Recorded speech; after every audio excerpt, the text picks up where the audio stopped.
피플위드 CJB 연규혁입니다. 노동 존중 사회 실현과 차별 없는 일터를 조성하며 노동자 권익 보호에 힘쓰는 곳이 있습니다. 바로 고용노동부인데요. 오늘 피플위드 CJB에서는 이성희 고용노동부 차관 모시고 다양한 이야기 나눠보겠습니다. 차관님 어서 오세요. 네, 안녕하세요. 네, 반갑습니다. 고용노동부 차관 이성희입니다. 네, 먼저 저희 피플위드 CJB 출연해 주셨는데요. 시청자분들께 인사 한 말씀 부탁드립니다. 네, 안녕하세요. 고용노동부 차관 이성희입니다. 저희 대한민국의 일자리를 책임지고 있는 부처에서 대한민국 근로자분들이 더 좋은 일자리에서 안전한 환경에서 일할 수 있도록 열심히 노력하겠습니다. 네, 반갑습니다. 자, 이제 각각의 정부 부처가 맡고 있는 역할들이 있습니다. 먼저 고용노동부는 어떤 일들을 주관하고 있는 곳인지 좀 소개 좀 부탁드립니다. 네. 고용노동부는 쉽게 말씀드리면은 좋은 일자리를 만들고 지키고 그다음에 좋은 일자리가 더 많이 늘어나도록 환경을 조성하는 역할을 하고 있다라고 이해하시면 될 것 같습니다. 좀 더 구체적으로 말씀드리면은 네. 근로자들의 근로 조건을 보호하기 위해서 근로기준법을 준수를 하고 여러분들도 잘 아시는 최저임금을 준수하도록 해서 근로 조건의 전반적인 보호를 책임지고 있고요. 그것과 함께 우리나라 노사관계가 산업 평화가 좀 이루어질 수 있도록 노사가 상호 협력하고 교섭할 수 있는 그런 안정적인 노사관계를 구축할 수 있도록 하는 노사관계 업무를 담당을 하고 있고요. 그것과 함께 더 좋은 일자리를 만들고 근로자들이 좀 더 직업 능력을 키우기 위해서 직업 훈련을 한다든가 일자리에 취업을 한다든가 이런 경우에 고용 서비스를 지원하는 업무도 담당을 하고 있습니다. 그것과 함께 일을 하면서 산재를 당하거나 아니면 실직을 할 수 있지 않습니까? 그렇죠. 그런 산재와 실직의 위험으로부터 근로자들을 보호하기 위해서 산재 보험 업무나 고용보험 업무를 담당하면서 근로자들이 안전하게 일하면서 실직으로의 위험으로부터 보호받을 수 있도록 하는 사회안전망도 책임을 지고 있습니다. 그런 전반적인 업무를 통해서 대한민국 근로자들이 안전하고 좀 편안한 환경에서 일을 할 수 있도록 하고 그런 고용을 좀 지켜주고 더 늘려나가는 그런 업무를 담당하고 있다고 보시면 될 것 같습니다. 네, 사실 이제 양질의 일자리라는 것이 이제 국민 삶과 굉장히 직결되는 부분이기 때문에 아주 중요한 또 역할을 하고 계신다 이렇게도 생각이 들고요. 자, 이제 이번 정부 들어서 노동, 연금, 교육 이 3대 개혁을 추진 중에 있습니다. 그중에 이제 노동 개혁을 이제 소관하고 있는 부처기도 한데요. 노동 개혁이 왜 필요한 건지 그리고 또 노동개혁의 기본 방향에 대해서도 먼저 설명 부탁드립니다. 예, 노동개혁은 말은 쉽지만 사실은 추진하기 상당히 어려운 과제인데요. 노동개혁을 한마디로 말씀드리면 대한민국이 우리나라가 선진국으로서 지속가능한 선진국이 되기 위한 조건을 만드는 게 저는 노동개혁이라고 생각합니다.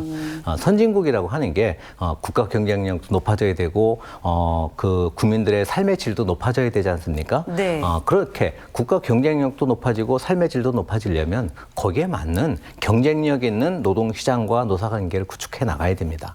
그렇게 해서 노동시장의 효율성을 높이고 합리적인 노사관계를 구축하기 위해서 노동 관련 각종 제도를 개혁하고 관행을 개혁하고 그다음에 정책적인 지원을 만들어내는 것이 노동개혁의 핵심이라고 할 수 있습니다. 윤석열 정부에서는 이런 노동 개혁을 위해서 두 가지에 집중을 하고 있습니다. 첫 번째로는 노사 법치주의를 통해서 노사관계에서 법과 원칙의 토대 위에서 노사 갈등은 대화 타입으로 해결하는 관행을 만드는 데 집중을 하고 있고요. 네. 그것을 통해서 노사관계 경쟁력을 높이는 데 집중을 하고 두 번째로는 우리나라도 노동시장 이중구조가 굉장히 심각합니다. 네. 노동시장 이중구조가 심각하다 보니까 일자리 창출력이 점점 더 낮아지고 있습니다. 노동시장의 활력도 떨어지고 그래서 노동시장 이중구조를 개선하고 노동 유연성을 높이는 정책에 집중을 하고 있습니다. 그것이 윤석열 정부 정부가 지금 그 추진하고 있는 노동개혁의 핵심이라고 할 수 있을 것 같습니다. 네. 자, 이제 이중구조 개선 그리고 또 노사법제 확립 또 이렇게 이제 두 가지 트랙으로 이제 기본 방향을 잡고 계신다 설명을 좀 해주셨습니다. 오늘도 자세하게 또 이야기를 들어보도록 할 텐데요. 특히 이제 11월 28일 이제 윤석열 대통령이 국무회의에서 이제 임금 체불을 엄단하겠다라는 의지를 보이셨고 또 그 관련해서 법 개정을 촉구했습니다. 임금 체불 문제 어느 정도 심각한지 궁금하고요. 어떻게 개선해 나갈 수 있을까요? 네, 임금 그 체불 문제는 그 언제라도 사실은 임금 체불은 근절을 해야 되는 그 과제입니다. 네. 근데 최근 들어서 경기가 좀 안 좋아지다 보니까 임금 체불이 좀 증가하고 있는 그 추세에 있습니다. 특히 그 건설업종이라든가 그 제조업, 음식 숙박업 이런 그 업종에서 임금 체불이 그 증가를 하고 있는데요. 올 그 10월 기준으로 그 작년에 비해서 한 30% 증가 추세에 있습니다. 네. 윤석열 정부는 이런 그 임금 체불은 반드시 근절해야 되는 그 사회적인 그 악이라고 생각을 합니다. 그런 점에서 임금 체불 그 근절을 위해서 그 이전에는 그 저희 고용노동부가 근로감독관들을 통해서 그 임금 체불을 그 해결하던 것을 이제는 그 법무부와 그 협조를 해서 검찰에서 직접 나서서 임금 체불 사업주들에 대해서 사법적인 그 처리를 좀 더 확대를 하고 있고요. 네. 그다음에 국토부하고 협조를 해서 지금 건설 업종에서 임금 체불이 늘어나고 있다라고 말씀드렸지 않습니까? 네. 그거는 국토부와 협력을 해서 건설 업종의 임금 체불을 적극적으로 해결해 나가고 있습니다. 실제로 이것을 통해서 그러니까 올해 들어서 네. 예년에 비해서 그러니까 상습 그 체불 사업주에 대한 그 사업주 사법 처리 건수가 네. 예년에 비해서 한 3배 정도 늘어났습니다.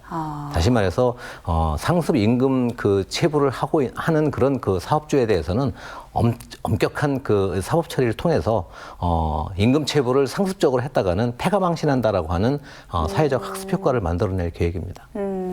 자, 뭐 이런 이제 지도 감독들도 중요하겠지만 어떻게 보면 또 인식의 전환이 좀 가장 중요하지 않을까 싶은데 어떻게 생각하십니까?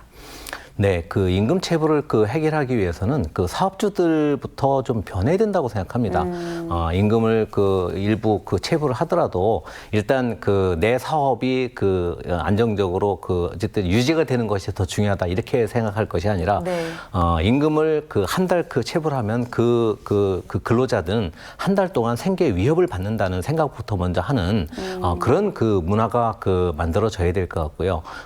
그래서 임금 체불을 한 달 또는 2달 이렇게 길게 할 경우에는 사업을 할 수가 없다라고 하는 그런 절박한 그 위기의식을 느낄 수 있는 그런 문화가 선행돼야 된다고 생각합니다. 그것을 위해서는 그렇게 그 장기 그 임금 체불을 하거나 상습 임금 체불을 하는 사업주는 아예 그 사업을 할 수 없도록 하는 그 제재 장치를 좀 더 강화할 필요가 있겠다는 생각이 듭니다. 법적인 제재가 좀 필요하겠다 말씀하시는 네, 거죠. 네. 자, 이제 뭐 임금 체불도 해결이 돼야 될 문제인 것 같고요. 뭐 노사 법치를 위한 과제들이 참 많이 산적해 있습니다. 또 어떤 것들이 있는지 좀 말씀해 주실까요? 예, 노사 그 법치를 그 위해서는 뭐 여러 가지가 그 있을 텐데 노사 모두 법과 원칙을 준수하는 것이 가장 기본적인 그 원칙이라고 생각합니다. 네. 그 현재 그 법 제도는 어떻게 보면은 그 국회를 통해서 사회적 합의를 한 거지 않습니까? 사회적 합의는 반드시 준수하는 그 문화가 그 정착이 돼야지 그 토대 위에서 노사관계는 그 사회적 그 노사 갈등이 상당히 많이 발생할 수밖에 없습니다. 그런 노사 갈등을 법과 원칙의 토대 위에서 대화 타입으로 해결하려면은 먼저 법과 원칙을 지키는 문화가 그 정착돼야 된다는 거죠. 네. 그런 점에서 그 법과 원칙의 준수가 가장 중요하고 법과 원칙의 준수는 그 노조만 그 법과 원칙을 준수할 필요가 있는 준수해야 되는 게 아니고요. 네. 사업주들도 반드시 그 법과 원칙을 준수해야 된다는 겁니다. 사업주한테 임금 체불의 책임을 적극적으로 지금 묻고 있는 것도 네. 사업주도 법과 원칙을 임금 체불하는 게 법을 위반하는 겁니다. 그런 법과 원칙 확실히 그 준수하라는 겁니다. 네. 그만큼 그 노동조합도 불법 팝을 한다든가 아니면 뭐 정거농성을 한다든가 그런 불법과 반칙을 통해서 자기 요구를 관철시키려고 하는 그런 불법 행위에 대해서는 엄정하게 대응을 해서 노사모도 법과 원칙의 테두리 내에서 문제를 해결하는 그런 관행을 정착시켜야지 우리나라가 진짜 경쟁력 있는 노사관계를 만들 수 있고 그래야지 우리나라는 선진국이 될 수 있다고 생각합니다. 네.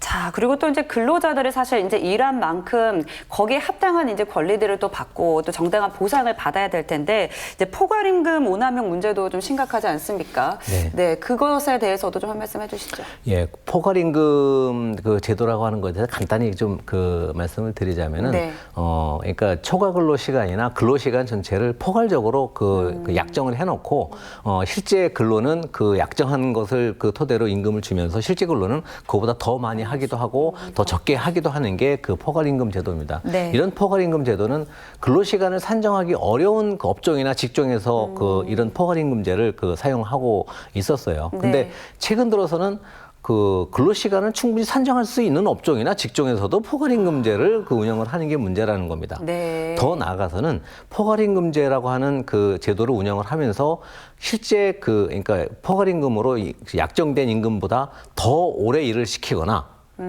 근로 시간 한도가 있지 않습니까? 네, 그렇죠. 법에 정한 근로시간 한도인데 그 법에 정한 근로시간 한도보다 더 오래 일을 시키는 것이 문제가 되는 겁니다.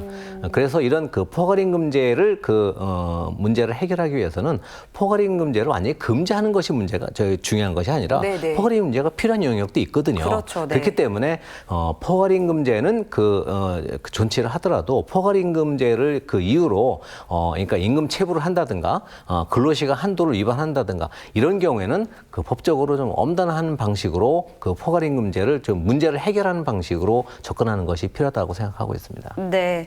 자, 그리고 이제 최근에 뭐 직장 내 괴롭힘, 이런 문제들도 화두로 또 떠오르기도 했는데요. 이런 것도 좀 개선이 필요할 것 같습니다. 맞습니다.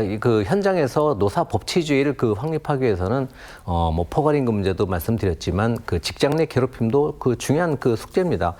근로자들이 제일 고통받는 것 중에 하나가 직장 내 괴롭힘이거든요. 네. 이런 직장 내 괴롭힘을 해결하기 위해서는 저희들은 직장 내 괴롭힘을 해결하기 위해서 다양한 뭐 가이드라인도 제시해 드리고 있고 뭐 신고센터도 운영을 하고 있는데요. 네. 사업주부터 이런 직장 내 괴롭힘을 먼저 적극적으로 해결하려고 하는 노력이 좀 선행될 필요가 있겠다는 생각이 들고요. 노사 법치주의를 위해서는 이런 직장 내 괴롭힘뿐만 아니라 모성 요새 굉장히 중요시되는 모성보호제도도 중요합니다. 네. 예를 들어서 임신 출산으로 인해서 출산 휴가를 간다든가 육아휴직을 쓴다든가 육아기 근로시간 단축 제도를 활용한다든가 법에 다양한 제도적 지원 장치가 있음에도 불구하고 네. 직장에서는 여성이나 아니면은 뭐 남성들도 요새는 많이 육아휴직을 사용하죠. 많이 가지 않습니까? 네, 네. 눈치가 보여서 이런 것을 활용을 못하는 경우도 많습니다. 그것은 직장 내에서 그런 그러니까 예를 들어서 육아휴직을 정당하게 신청을 했는데 그것을 받아주지 않는다면 그것도 법 위반입니다. 그런 문제도 적극적으로 노사 법치주의 차원에서 좀 해결하고자 하는 것이 윤석열 정부의 노사 법치주의 정책이라고 할 수 있습니다. 네, 이제 법에서 보장한 법들도 이제 실질적으로 우리가 눈치 보지 않고도 사용할 수 있는 그런 문화를 또 만들어 나가는데 또 힘을 쓰고 계십니다.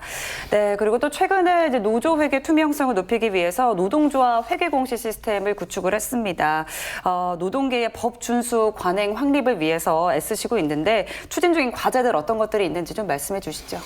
예, 노사 법치주의 차원에서 노조 회계 투명성 제고를 위해서 노력을 하고 있는데요. 네. 먼저 노조 회계 투명성이 왜 필요한지에 대해서 간단하게 말씀드리자면 우리나라 노동조합법은 노동조합이 자율적으로 운영을 하고 민주적으로 운영할 수 있도록 법에 제도화되어 있습니다. 다시 말해서 사용자나 정부가 노조가 자주적으로 운영을 하고 민주적으로 운영하는 것을 개입할 수 없도록 되어 있습니다. 네. 그렇기 때문에 노조가 자주적으로 운영하고 민주적으로 하기 위해서는 노조 스스로 노조 운영을 투명하게 운영할 수 있어야 됩니다. 그렇기 때문에 그런 투명한 그 노조 운영을 담보해 주는 것이 노조 회계의 투명성의 핵심이라고 할 수 있습니다. 그렇기 때문에 노동조합에서도 노조가 노조 회계를 투명하게 운영할 것을 법에 규정해 놓고 있습니다. 그것을 이번에 그 정부에서 회계 공시 제도를 도입한 것은 노동조합의 그 회계를 개입하려고 하는 게 아니고요. 노동조합이 스스로 그런 투명한 그 회계를 운영을 하도록 지원해주는 그 제도입니다. 그렇기 때문에 그 이번에 그 회계 그 공시 제도를 통해서 회계 공시한 그 노동조합에 대해서 그것을 저희들이 그 뭐 감사를 그 진행하거나 그렇게 그 하려고 하지를 않고 있습니다.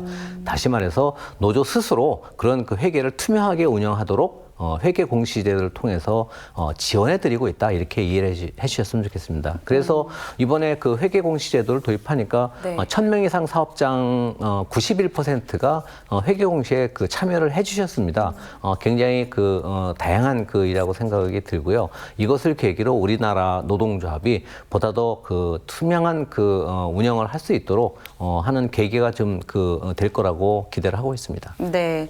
자, 그리고 또 올해 초부터 온라인 노사 부조리 신고센터를 개설해서 또 운영 중인데요. 이건 어떤 내용인지 좀 말씀해 주시죠. 온라인 그 부조리 그 노사 부조리 센터는 노사모도 그 법치주의를 그 확립하기 위해서는 스스로 이런 그 법치주의를 해결하기 위한 노력이 필요한데 현장에서 여러 가지 그 불법적인 그 행위가 있어도 네. 서로 눈치를 보면서 신고를 못하는 경우가 있지 않습니까? 또는 그것을 법적으로 문제 제기를 하기 어려운 그런 경우도 많이 있습니다. 그런 것들을 온라인 그 부조리 신고센터를 통해서 노든 사든 어느 쪽이든 불문하고 그런 그것이 임금체불이든 아니면 부당노동행위든 아니면은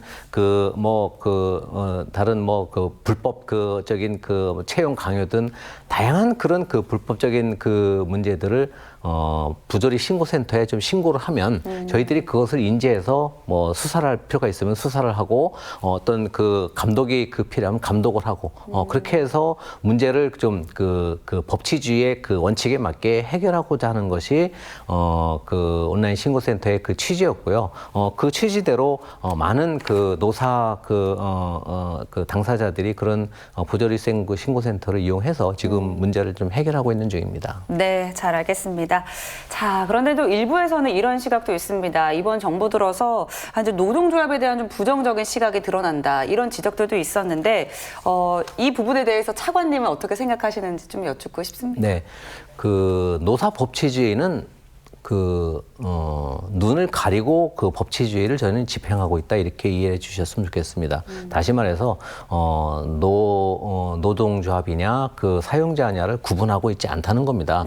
노동조합이든 사용자든 불법에 대해서는 저희들은 엄정한 태도를 가지고 문제를 해결하려고 하고 있고요. 이런 그러니까 노사 법치주의를 통해서 노사모도 법을 지키는 관행이 정착되도록 하는 것이 저희들의 저는 숙제라고 생각합니다. 실제로 윤석열 정부 1년 반 정도 지났는데요. 이런 노사 법치주의를 통해서 노사 양측의 어떻게 보면은 불법 행위 빈도는 점차 줄어들고 있는 추세에 있습니다. 그것이 노사 관계 안정으로 이어지고 있기도 하고요. 대표적으로 올해 민주노총에서 몇 차례 총파업을 했지 않습니까? 네. 총파업을 하는 것이 그러니까 법적인 권리를 행사하는 파업에 대해서는 저희들은 다 보호를 하고 있습니다. 총파업 한다고 그것을 불법 파업이라고 다 규정하지 않았지 않습니까? 그것을 노동조합 탄압한다고 그렇게 접근하지 않았습니다. 총파업을 다 인정하되 불법에 대해서는 엄단한다라고 우리가 접근을 하니까 실제로 올해 들어서 노사관계는 훨씬 더 안정되고 있습니다. 파업으로 인한 노동 손실일 수도 이전 정부의 한 절반 이하로 줄어들었고요.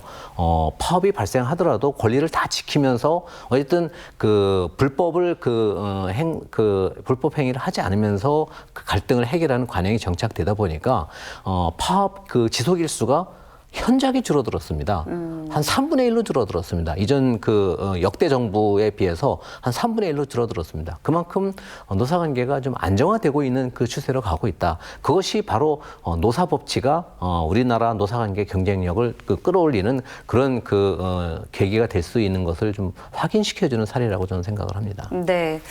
자, 그리고 또 이제 앞에서도 말씀을 해주셨습니다. 이제 주요한 노동개혁의 과제 중에 하나가 우리 노동시장의 이중구조 개선인데요.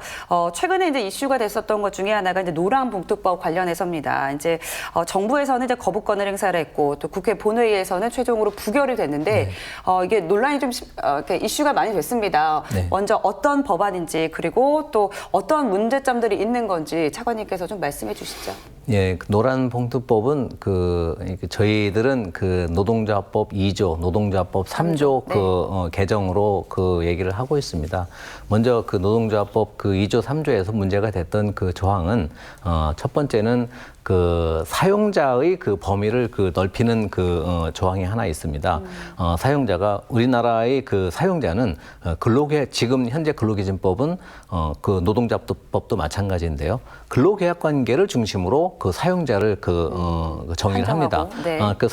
노동조합법이나 기준법에서 사용자로 지정이 되면은 사용자는 사용자로서의 책임을 다 져야 됩니다. 그러니까 노동조합이 교섭의 요구를 하면은 다 교섭 요구에 응해야 될 의무가 있고요. 네. 그다음에 근로기준법을 다 준수해야 될 의무가 있습니다. 사용자는. 근데 이 사용자를 정하는데 기존에는 근로계약을 기준으로 사용자를 정하니까 굉장히 분명했는데 네. 이번에 법에는 그러니까 기업을 하는 기업주가 실질적인 지배력을 행사하는 범위까지 사용자 책임을 져야 된다라고 규정을 하고 네. 있었습니다. 그렇게 되면은 대기업 같은 경우는 하청업체가 굉장히 많지 않습니까? 네. 하청업체의 근로자들이 나는 대기업의 실질적인 지배를 받고 있다라고 내 근로조건이 실질적인 결정권자가 원청인 대기업이라고 주장을 하면서 교섭을 요구할 수도 있습니다. 그렇게 되면은 대기업 사용자는 자기가 계약을 체결하지도 않고 채용도 하지 않았는데 하청업체 근로자의 교섭 요구에 대해 응해야 되고 교섭 요구하는 근로조건 개선에 대해서 같이 어쨌든 대안을 내놔야 되는 그런 의무가 있습니다. 이런 그러니까 이 사용자의 범위가 좀 불투명해지는 그런 문제가 하나 있었고요. 네. 또 하나는 노동쟁의의 대상 범위를 이전에 근로조건 결정에서 근로조건에 관한 사항으로 노동쟁의 범위를 넓히는 조항이 있었습니다. 네. 이렇게 되면은 기존에는 우리나라는 그러니까 이익 분쟁, 임금 근로조건을 결정하는 분쟁에 대해서는 항상 쟁의 행위가 가능합니다. 교섭도 요구할 수 있고 쟁의 행위도 가능한데 권리관계가 확정되는 경우. 예를 들어서 법원에서 해고가 확정됐다. 네. 그런 경우에는 그건 교섭 대상으로 인정하지 않습니다. 왜냐하면은 법에 권리관계 확정됐기 때문에 네. 확정된 권리관계에 대해서 다시 또 교섭을 인정하거나 아니면은 그거 갖고 파업을 하게 되면은 노사간 산업평화가 지금 깨질 수밖에 없지 않습니까? 그래서 그걸 인정하지 않아 왔는데 이제는 노란봉투법에서는 그런 것도 다 인정을 해준다. 근로조건의 결정이 아니라 근로조건에 관한 사항을 노동 쟁의의 대상으로 인정을 해주다 보니까 그런 문제도 그러니까 법원에서 해고가 확정된 근로자도 사용자를 상대로 파업을 할 수 있는 이런 문제가 발생할 수 있었다는 말씀을 드리겠습니다. 거기서 또 하나 말씀드릴 게 노동조합에서 불법 파업을 하는 경우에도 사업주가 손해배상 책임을 좀 묻는 것을 제한하는 그런 내용도 있었습니다. 그런 내용이 그러니까 법제화 됐을 경우에 그렇게 되면은 불법 파업을 해도 사업주는 불법 파업에 참여한 그 조합원들에게 책임을 묻기가 좀 어렵지 않습니까? 네. 그렇게 되면은 그 노동자 입장에서는 더 불법 파업을 쉽게 할 수 있는 그런 그 환경이 그 조성될 수 있었다는 거죠. 그렇기 때문에 그 저희들은 산업 평화를 이뤄 나가는 데 있어서 노란봉투법이 좀 부정적인 작용을 할 가능성이 크겠다. 더 나아가서는 이 그 노란봉투법이라고 하는 게 이전 그 문재인 정부에서도 추진하려고 하다가 너무 산업 평화에 부정적인 영향을 줄 것을 우려해서 중단한 법입니다. 네. 근데 이걸 윤석열 정부에서 이거 추진하는 것이 저희들은 상당히 정치적인 접근이 아니었는가 좀 그렇게 생각을 하고 있습니다. 네. 이게 사실 이제 노란봉투법이 쌍용차 노조분들이 이제 정리해고 당하고 이제 불법 파업을 하면서 이제 법원이 조합원들에게 47억 원의 이제 손배소를 내면서 이제 판결을 내면서 이제 시민분들이 이제 돈을 모아서 노란 봉투에 담아서 전달해서 생겼던 건데, 그러니까 이런 것처럼 정말 이런 막대한 손배소로부터 이제 고용자들, 노동자들을 좀 보호해야 되는 부분도 필요할 것 같다는 생각이 드는데요. 노란 봉투법에 반대를 한다면 그러면 어떤 대안을 갖고 계신지도 좀 여쭙고 싶습니다.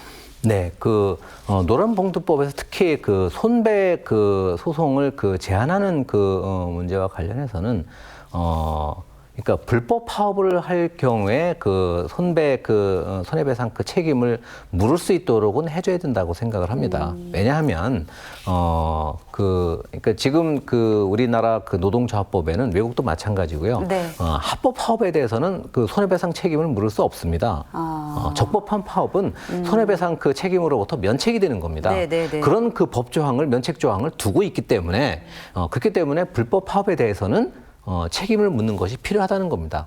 다만 사업주가 그런 손해배상 아무리 노동조합이 그러니까 불법 파업을 했다고 하더라도 거기에 대해서 손해배상 책임을 물을 때는 그러니까 거기 조합원들이나 근로자들의 생존권을 현저하게 침해할 정도로 손해배상 책임을 묻는 거는 저는 문제가 있다고 생각합니다. 그런 거는 저희들이 고용노동부에서도 행정지도를 통해서 사업주들이 과도한 손해배상 책임을 묻는 것을 자제하도록 저희들도 지도를 하고 있고, 또 법원에서도 그런 것을 다 인정하고 있지는 않습니다. 그러니까 어떻게 보면은 행정지도나 법원의 판결을 통해서 그런 그러니까 손해배상 소송을 남용하는 것을 제한하는 것도 필요하다고 생각하고 있습니다. 네.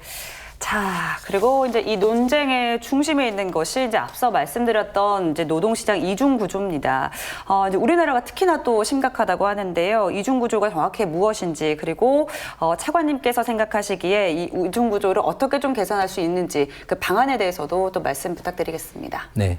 우리나라의 노동시장 이중 구조는 쉽게 말씀드리면 대기업 공공부문 정규직들은 네. 굉장히 고용도 안정돼 있고 임금도 높지 않습니까? 그쵸. 거기다가 사연전망 보호를 다 받고 있습니다. 이런 반면에 중소기업 비정규직 또 특수고용 노동자들은 고용도 불안하고 임금도 낮고 사연전망의 보호도 별로 못 받고 있습니다. 이런 이중구조 격차가 네. 더 중요한 문제는 이중구조 격차가 구조화되고 있다는 겁니다.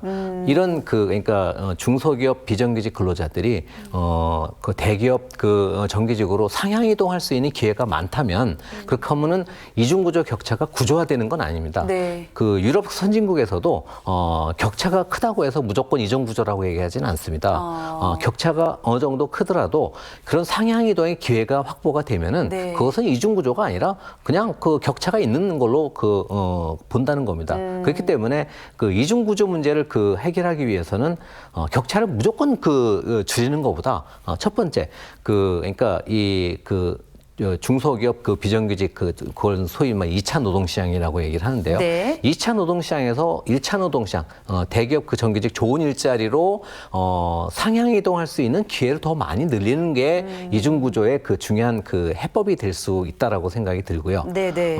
그다음에 두 번째는 그런 이중구조 격차를 줄여나가기 위해서 불공정한 격차를 해소하는 것이 두 번째 그 해법이 될 수 있을 것 같습니다. 대표적으로 그러니까 비정규직이라고 하는 이유로 그 차별을 한다든가, 네. 그다음에 그 뭐 노무 제공자나 비정규직이라고 하는 이유로 사연자망의 보호 그 범위 밖에 있다든가 사각지대에 그 존재할 경우, 그렇게 되면은 제도에 의해서 그런 이중 구조가 그 제도화 되는 거지 않습니까? 그런 그 제도적 사각지대와 차별을 그 없애 나가는 것이 이중 구조를 그 줄여나가는 그 중요한 그 방법이 될 수 있다는 겁니다. 또 나아가서는 지금 우리나라의 그 이중 구조의 그 핵심은 대기업과 하청 그 중소기업 간 격차가 너무 크다는 겁니다. 임금 근로 조건 격차가 너무 크다는 겁니다. 그것을 대기업이 하청 그 중소기업의 그 생산성을 좀 그 끌어올려서 하청 중소기업도 더 그 높은 그 지불 여력을 갖도록 하고, 그것을 통해서 하청 그 기업 그 근로자들의 근로 조건을 좀 끌어올릴 수, 임금 근로 조건을 끌어올릴 수 있도록 해서 대기업과 그 하청 중소기업 간 격차를 좀 줄여나가는, 이것을 저희들은 원하청 상생 해법이라고 얘기를 하는데요. 네. 이런 원하청 상생 해법을 좀 더 그 확산시켜 나가는 이런 것도 중요한 해법이라고 생각을 하고 있습니다. 그래서 정부에서는 이런 그 원하청 그 상생 협력 그 모델을 추진할 경우에는 거기에서 맞춤형으로 그 정부에서 지금 지원해주고 있습니다. 예를 들어서 하청 기업의 그러니까 근로자들의 직업 훈련을 그 강화하는데, 그것을 통해서 그 격차가 줄어들 수 있다면 직업 훈련 비용을 좀 더 지원해 준다든가, 이런 식으로 어쨌든 원하청이 그 상호 협력해서 격차를 줄이는 것을 적극적으로 지원해주는 그런 원하청 상생해법을 그 지원해주고 있습니다. 네. 근데 말씀 듣다 보니까 이 2차 노동시장에서 1차 노동시장으로 상향 이동할 수 있는 그런 루트들을 만들어 보는 게 좋겠다, 이렇게 말씀해 주셨잖아요. 그게 제일 좀 이제 원론적인 해결 방법이 될 수 있을 것 같은데, 이게 어떻게 실질적으로 가능할까 좀 의문이 생기거든요. 2차 노동시장에서 1차 노동시장으로 상향 이동을 할 수 있는 가장 효과적인 그 방법은, 네. 2차 노동시장에서 일하시는 그 근로자들이 직업 능력을 더 키우는 겁니다. 다시 말해서, 더 그 높은 생산성을 그 발휘할 수 있는 그런 능력을 키우는 것이 중요하다고 생각합니다. 그런 점에서, 윤석열 정부에서는 그 2차 노동시장, 그 중소기업이나 비정규직 근로자들을 그 대상으로 한 직업 훈련에 그 대한 그 투자를 더 많이 하고 있습니다. 또 하나는 그 청년들은 네. 처음부터 1차 노동시장으로 가고 싶어 하지 않습니까? 그렇죠. 네. 그런 기회를 좀 더 그 늘려나가기 위해서 청년들을 그 대상으로 한 특화된 그 직업 훈련 그 프로그램을 그 강화를 하고 있습니다. 대표적인 게 코리아 디지털 트레이닝이라고 해갖고 저희들은 KDT라고 얘기를 합니다. 네. 그러니까 이제 IT라든가 뭐 그 소프트웨어라든가 뭐 빅데이터라든가 AI라든가 이런 그러니까 첨단 그 성장 직종에 그 대해서는 네. 지금 대학을 졸업한 그 청년들이 다 그런 데 가고 싶어 하지 않습니까? 네. 근데 그런 데 가려면은 직업 훈련비가요 어마어마하게 많이 들어갑니다. 그런 것을 거기들이 착안해서 대기업에서 직접 그 사용하는 직업 교육 훈련 프로그램을 훈련 기관과 같이 연계를 해서 아주 고급 그 첨단 성장 직종을 대상으로 한 교육 직업 훈련 프로그램을 만들고 한 1년 코스로 만듭니다. 네. 거기에 청년들이 지원하도록 해서 그 코리아 디지털 트레이닝 그 프로그램을 거치면 다 좀 좋은 그 일자리에 쉽게 도전할 수 있는 그런 사업을 지금 진행을 하고 있는데, 이 KDT 사업이 지금 청년들에게 상당히 인기가 많습니다. 그래서 내년에는 올해보다 거의 한 2배 가까이 더 늘릴 계획을 하고 있습니다. 네. 자, 그리고 또 이제 경색됐던 노정 관계에 변화가 나타나고 있습니다. 이제 한국노총이 사회적 대화에 복귀하겠다고 선언한 후에 이제 부대표자 회의도 정례화가 됐는데요.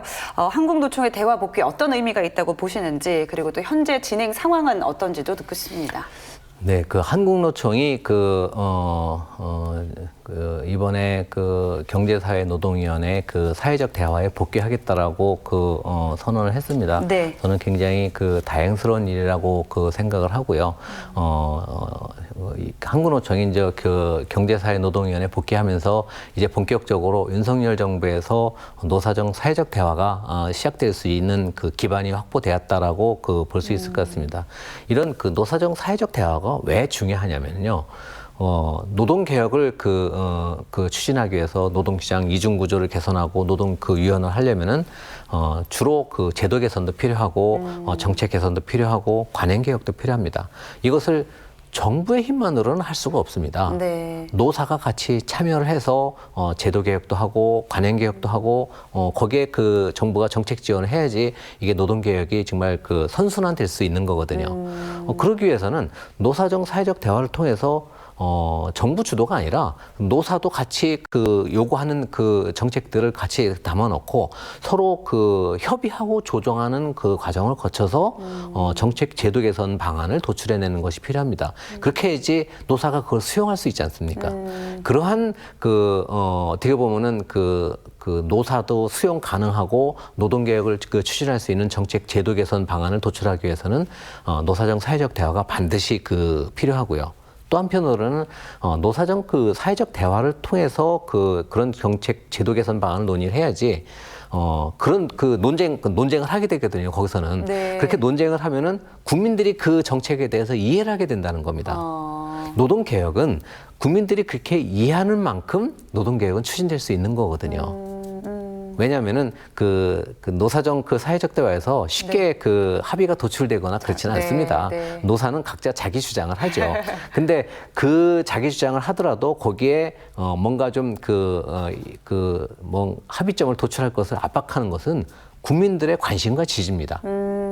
국민들이 이런 방향으로 노동개혁이 가는 게 필요할 것 같습니다. 그렇게 압박을 하면은 노사도 할 수 없이 거기에 대해서 협의하고 조정에 임하게 되는 거죠. 네. 그렇기 때문에 저는 노사정 사회적 대화를 통해서 국민 공론화를 더 추진하는 것이 더 중요한 과제라고 생각합니다.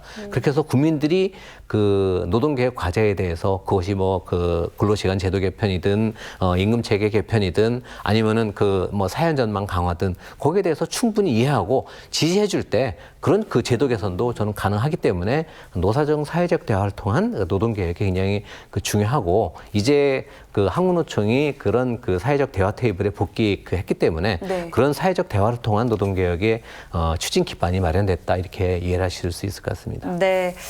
자, 그리고 이제 고용노동부 국정과제 1번이요. 산업재해 예방입니다. 이제 그만큼 이제 안전한 일터 그리고 이제 근로자의 안전이 가장 최우선돼야 된다는 얘기가 아닐까라는 생각이 드는데요. 우리 일터의 안전 수준이 이제 세계적으로도 좀 낮은 수준이라고 합니다. 이제 근로자 생명 보호 또 우리 일터의 안전을 위해서 어떤 노력들 기울이고 계시는지도 말씀 부탁드립니다. 예, 안전한 일터는 산업 사회에서 특히 선진국이 되면 될수록 가장 중요한 노동정책 과제라고 생각을 하고 있습니다. 쉽게 말씀드려서 일하다가 불의의 사고를 당하는 일은 없어야 된다는 겁니다. 안전하게 일할 권리도 저는 어떻게 보면 국민들의 기본권이라고 저는 생각을 하고 있습니다. 이런 안전하게 일할 수 있는 권리를 지키기 위해서 저희들은 산업안전 그러니까 산재 예방을 위해서 적극적으로 노력을 하고 있습니다만은 아직까지는 우리가 산업재해 측면에서는 선진국이라고 얘기하기엔 조금 미흡한 점이 좀 있다고 생각합니다. 다만 최근 들어서 중대재해를 감축하기 위해서 저희들이 열심히 노력을 하고 있고요. 그래서 작년에 비해서 올해 산재 사망 사고가 한 10% 정도 줄어들고는 있습니다. 하지만 여기에 안주할 것이 아니라 어떻게 보면은 산재 없는 안전한 일터를 만들기 위해서 저희들은 중대재해 감축 로드맵을 작년 연말에 발표를 하고 추진하고 있는데요. 핵심이 이런 겁니다. 그러니까 실제로 산재를 예방하기 위해서는 사업주도 노력해야 되지만 근로자 대표도 같이 참여해서 노사가 참여해서 우리 회사의 위험 요인은 어떤 게 있는지를 좀 위험성을 진단을 하고 사전에 그런 위험성 요인을 제거해 나가는 그러한 위험성 평가 기준의 자율 예방 체계가 작동되는 산업안전 시스템이 가장 효과적인 방법이라고 생각하고 있습니다. 이렇게 자기 규율 예방 체계를 확립하기 구축하기 위해서 정부는 그 적극적으로 좀 노력을 하고 있고요. 그것을 위해서 컨설팅도 지원해드리고 기술 지도도 지원해드리고 교육도 지원해드리고 하고 있습니다. 이런 것을 통해서 노사가 산업 안전을 위해서 같이 협력할 수 있도록 하는 것이 더 중요한 산재 예방 체계 핵심이라고 저희들은 생각을 하고 열심히 지원하고 있습니다. 네, 우리 일터의 안전 문화를 확산하기 위해서 또 많은 노력을 기울이고 계십니다. 자, 그러면 이제 중대재해 감축을 위해서 좀 특별하게 집중 관리하는 부분이 있을까요? 네, 중대재해는 우리나라에서 크게 세 가지 유형이 가장 많은데요. 끼임 사고, 추락 사고, 부딪힘 사고. 네. 이 세 가지 유형이 산재 사망 사고의 한 63% 정도를 차지합니다. 또 그러니까 산재 사망 사고는 그러니까 산재 사망 사고가 집중적으로 자주 빈발하는 사업장들이 많이 있습니다.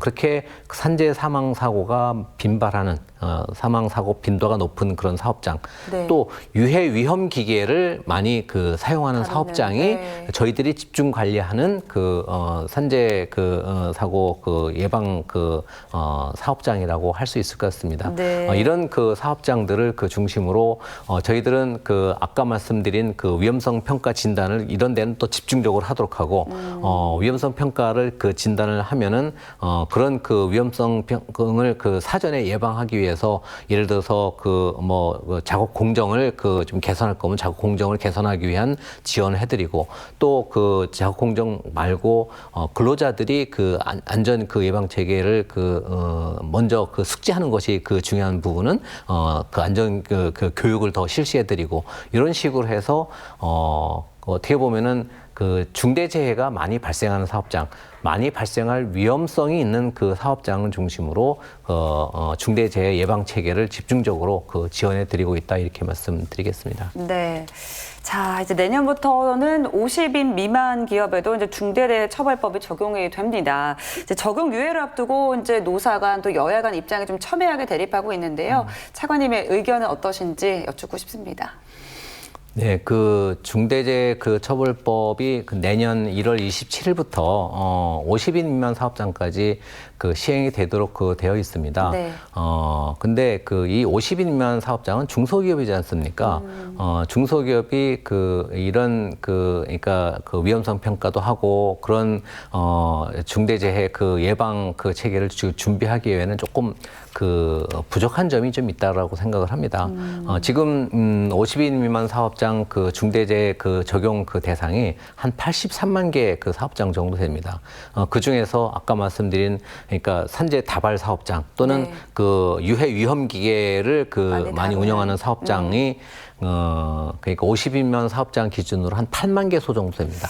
네. 이런 8만 개소에 대해서는 좀 그런 그러니까 산재 예방 체계를 좀 구축하기 위해서 저희들이 컨설팅 지원도 해드리고 기술 지도도 해드리고 집중적으로 그렇게 해서 산재 예방 체계를 구축하도록 지원해드리고 있습니다. 네. 근데 그렇게 지원하는 게 한 번 가서 해결될 수가 없거든요. 보통 컨설팅 한 번 나가면은 한 번 나가면 한 4시간 정도 이렇게 지도를 해드리는데 네. 그것을 한 번 나가는 게 아니라 보통 4번에서 6번, 많게는 6번까지 나갑니다. 네. 이렇게 하다 보니까 우리나라에서 지금 갖고 있는 저희 고용노동부의 산업안전 감독관들, 그다음에 재해 예방 기관들이 있습니다. 네. 재해 예방 지원 기관들을 다 통틀어서 활용을 해도 8만 개 사업장의 고위험 사업장을 다 커버하기 어려웠습니다. 그래서 조금만 좀 이해를 해주시면 어쨌든 저희들이 이 8만 개 고위험 사업장에 대한 컨설팅과 기술 지도를 다 마무리 짓겠다. 그다음에 83만 개 사업장에 대해서도 나머지 83만 개 사업장에 대해서도 적어도 교육과 기술 지도까지는 다 우리가 커버를 해보겠다. 이런 계획을 가지고 지금 준비 중이고요. 다행히 지금 국회에는 이 중대재해처벌법 50인 미만 사업장 적용 확대에 대해서 한 2년 정도 유예를 하자는 법안이 상정돼 있습니다. 네. 이런 법안이 국회에서 원만하게 좀 논의되기를 저희들은 기대를 하고 그것과 별도로 어쨌든 저희들은 가장 빠른 시일 내에 중대재해처벌법이 그 시행되더라도 그런 그 50인 미만 사업장에서 안전 그 예방 체계가 좀 확립될 수 있도록 최대한 노력을 하도록 할 계획입니다. 네, 잘 알겠습니다. 자, 이제 고용 정책에 대해서도 또 살펴보도록 하겠습니다. 아마 이제 일자리를 가장 고민하고 또 치열하게 고민하고 있는 계층이 아무래도 청년층이 될 것 같은데요. 이제 고용노동부에서는 이제 청년 일자리 문제를 소관을 하고 있습니다. 청년 고용 정책 어떤 방향을 갖고 추진 중이신지 듣고 싶습니다. 네, 그 청년 일자리 정책은 우리나라의 그 미래에 관한 투자라고 생각을 합니다. 네. 청년 고용률을 보면은 지금 한 46%를 왔다 갔다 하고 있는데요. 지난 기간에 비해서는 청년 고용률이 좀 높은 상태를 유지하고는 있습니다만은 선진국에 비해서는 아직까지도 우리나라 청년 고용률이 좀 낮은 편입니다. 이렇게 고용률이 낮은 상태에서 청년 고용률을 높이는 것이 굉장히 중요한 숙제가 되는데 네. 청년들이 더 많은 일자리에 도전하고 성공할 수 있어야지 우리나라 미래가 확보가 되는 거잖아요. 그러기 위해서 저희들 한 3가지 방향에서 지금 준비를 하고 있습니다. 하나는 좀 능력 있는 청년들은 더 좋은 일자리에 도전할 수 있는 기회를 좀 더 확대해주고 아까 코리아 디지털 트레이닝 직업훈련 사업을 말씀드렸지 않습니까? 네. 그것을 통해서 좀 저소득층 청년들도 좋은 일자리에 도전할 수 있는 기회를 좀 대폭 확대해 주자는 겁니다. 여력이 있는 데는 알아서 그런 직업훈련 교육을 받도록 하고 네. 여력이 없는 청년들을 우선적으로 그런 코리아 디지털 트레이닝의 혜택을 받도록 저희들이 그렇게 지원을 해드리고 있습니다. 그래서 정말 어떻게 보면 돈이 없어서 좋은 일자리에 도전할 기회가 사라지는 일은 없도록 그렇게 해서 모든 청년들이 능력만 있다면 더 좋은 일자리로 도전할 수 있는 기회를 더 많이 드리고자 하는 것이 첫 번째 추진 방향이고요. 네. 그다음에 두 번째는 모든 청년들이 일자리를 먼저 자기 적성과 능력에 맞는 일자리를 미리 직업을 탐색을 하고 일자리로 도전하기 위한 준비를 하는 것이 중요하다고 생각합니다. 네. 그러면은 고등학교든 대학교든 학업 과정에서 자기 진로를 선택하고 진로에 맞는 준비를 하도록 하는 것이 중요하다고 생각하고 있습니다. 네. 그래서 진로 지도의 시기를 좀 더 당겨서 저학년 때부터 진로 지도를 하고 또 고학년 가면은 다양한 일 경험이라든가 그런 것을 통해서 적극적으로 직업 세계를 탐색을 하고 직접 취업할 준비를 할 수 있도록 그렇게 지원해 드리는 것을 두 번째 정책 방향으로 하고 있습니다. 세 번째는 지금 많은 청년들이 취업하다가 여러 가지 힘들고 어려운 일을 많이 겪다 보니까 네. 취업을 포기하는 청년들도 많이 발생을 하고 맞아요. 있습니다. 네. 지금 매년 통계청에서 고용 동향을 발표할 때 보면은 쉬었음 청년이라고 말씀드리는 분들이 50만 명이 넘습니다. 아이고. 이런 분들이 좀 더 노동시장에 도전할 수 있는 힘을 얻도록 그분들에게 심리 상담도 하고 직업 선택의 소개도 하고 직업 알선도 해서 그다음에 필요하면은 직업훈련 기회도 좀 드리고 그런 것을 통해서 그걸 저희들은 청년 도전 사업이라고 합니다. 네. 그런 청년 도전 사업을 통해서 노동시장에 적극적으로 진입할 수 있는 의지를 북돋우고 일자리를 통해서 자립할 수 있는 그런 지원을 해드리고 있습니다. 네, 사실 이제 우리나라 청년 일자리 문제가 심각하긴 한데요. 이제 지역의 상황은 조금 더 좀 심각하고 또 처참하게 느껴집니다. 그래서 사실 이제 지방 소멸 위기가 이제 화두로 올라오고 있는데 이 지방 소멸을 해결하기 위해서는 양질의 일자리를 지역에 창출하는 것이 굉장히 중요하다 이런 목소리가 높은데 이제 개선 방안들이 있을까요? 예, 지역의 일자리 문제는 저희들도 굉장히 좀 점점 심각해지고 있는데 그 해법이 그렇게 그 녹록치 그 않은 것은 사실인 것 같습니다. 저희들은 지금 그 지역의 일자리 문제를 그 해결하기 위해서 일자리 정책의 그 지역 분권화를 그 한편으로는 추진하고 있습니다. 다시 말해서 중앙 정부가 그 일자리 정책을 전체를 다 책임지는 것이 아니라 네. 그 일자리 정책의 그 일정 부분을 그 지자체가 한번 그 설계를 하도록 그렇게 그 추진하고 있고요. 또 한편으로는 그것을 위해서 그 뭐 재원도 지자체하고 같이 그 나눠서 그 집행할 수 있도록 그렇게 그 일자리 그 지역 분권화 정책이라고 하는데요. 그런 정책을 추진하고 있고 또 하나는 지역마다 어떻게 보면 고용 그 위기 상황이 발생할 수 있습니다. 그런 고용 위기 상황에 선제적으로 그 대응하기 위한 지역 고용위기 선제 대응 그 패키지를 좀 운영을 하고 있습니다. 이것을 통해서 저는 그 지역 일자리 정책을 해결하는 핵심은 지자체가 적극적으로 뛰는 것이 가장 중요하다고 생각합니다. 지역에서 일자리가 만들어지려면 일차적으로는 지역의 특성에 맞는 산업을 더 육성해 나가야지 되거든요. 그렇게 해야지 일자리가 많이 생길 수 있지 않습니까? 예를 들어서 여기 청주만 하더라도 오창 생명과학단지도 있고 네. 지금 청주 산단도 있지 않습니까? 네. 이런 산단에서 이 청주 지역의 특성에 맞는 산업을 그래서 육성해 나가야지 거기에 더 많은 일자리가 모일 수 있는 거거든요. 그런 것들은 지자체가 중심이 돼서 그런 지역 일자리 사업을 추진하는 것이 필요하고 그것을 위해서 지역 일자리 플러스 사업이라고 해서 저희들이 중앙정부가 갖고 있는 뭐 직업훈련이라든가 고용지원 서비스라든가 저희 다양한 인프라들을 네. 기본적으로 제공을 하고 지자체에서 거기서 덧붙여서 지역 특화적인 일자리 사업을 거기에 얹어갖고 그렇죠. 추진할 수 있도록 그렇게 해서 일자리 사업의 좀 효과성을 좀 높여나가도록 그렇게 안내를 해드리고 있습니다. 예를 들어서 뭐 경남 지역의 조선 사업장들이 많이 있지 않습니까? 그렇죠, 거기에 네. 최근에 조선업적인 기능이 활황기가 되니까 네.